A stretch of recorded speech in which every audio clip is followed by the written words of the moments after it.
In her keynote address in the Bundestag, that's the federal parliament of Germany, Chancellor Angela Merkel revealed surprising insights beyond the corona rules. The Chancellor is losing her political patience on many issues. It is an astonishing performance by the Chancellor. Not just in comparison to her previous speeches in general debates that had long since become routine after 15 years. Angela Merkel's credo has always been, "I have the situation under control, whatever the crisis." But in the current debate under the sign of the coronavirus, many things seem different. Not only because the Chancellor, at the very end, addressed the audience directly with personal expressions of feelings and warning words about the corona measures. On the one hand, there is a strikingly strong Merkel speaking at the desk with a firm voice to Parliament. She appears self-confident despite the incalculable pandemic crisis, which she perceives as a political impertinence. On the other hand, it gradually admits political insights and far-reaching political mistakes, and that with blunt openness from her. The corona pandemic apparently has to serve for many bitter insights from the late Merkel era, for example in the insufficient equipment of the health system. The pandemic has made us aware of the dependencies that have arisen in the procurement of medical products. She praises her government for the measures that now hospitals would be better equipped within the framework of 4 billion euros in investments for the health system. Behind this, however, is the bitter message about the deficiencies that have come to light in the corona crisis, be it at the municipal health authorities, be it in the procurement of protective materials for which the federal government is responsible. The corona-related, lavishly calculated federal budget, which is the reason for this general debate, almost becomes a sideline.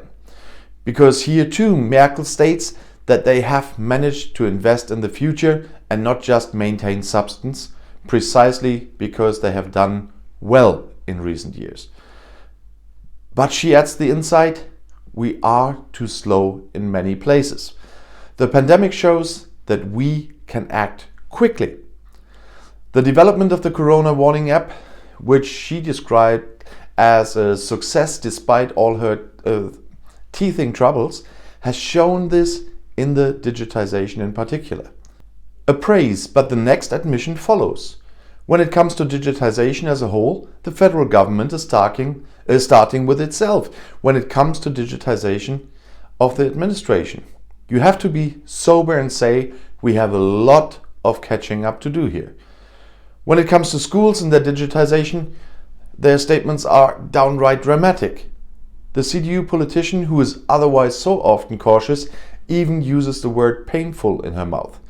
We have painfully seen that school and daycare are not up to date. The CDU, by the way, is the German Conservative Party and the party of the Chancellor. And that is why she organized a meeting with the education ministers of the federal states, together with the SPD chairwoman Saskia Esken and the federal minister of education Anja Karliczek from the CDU, and comments on this with an unusual sentence that refers to the previous sovereignty of educational federalism. You normally do that not in this republic. And just to add that, the SPD is the German Social Democratic Party, and it's a bit similar to Labour. But let's get back to Angela Merkel.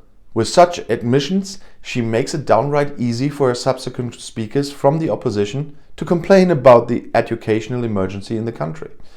For example, when Merkel is astonished that teachers, despite the tax deductibility of such work equipment, have so far not reliably acquired computers for themselves, and that a spontaneous school summit in the Chancellery has now ensured that every teacher should have a laptop in the future. Thunderstorm Miss Merkel, sneers an opposition speaker. That was a decision in 2016. When revealing political shortcomings, Merkel's speech does not lack climate protection. To put that forward is one of the great tasks of the future. That sounds up to date, but in 2020, around 28 years after the legendary Rio Environment Summit, it was more defensive and belated than thinking ahead. Merkel is beginning to justify climate protection measures such as the coal phase-out, to her critics, and, conversely, also confesses to those for whom climate policy is moving too slowly. In promoting hydrogen technology, now identified by her cabinet as a key technology in climate protection, took us a long time to decide on this step. When it comes to common European action, without which Germany could not play challenges such as climate protection or migration, the Chancellor, in the middle of the German EU Council presidency, is noticeably reluctant to speak critically in retrospect, and warns forward how the current proposal of the EU Commission on migration policy are implemented is a touchstone for the cohesion of Europe. But Merkel has repeatedly criticized in the past few months that there has not yet been a common European migration policy. Even this warning sounds like the greatest political dissatisfaction and concern about renewed political failure. Too slow, too hesitant when it comes to education, digitization, migration and climate protection, Merkel is getting impatient on her last meters as Chancellor.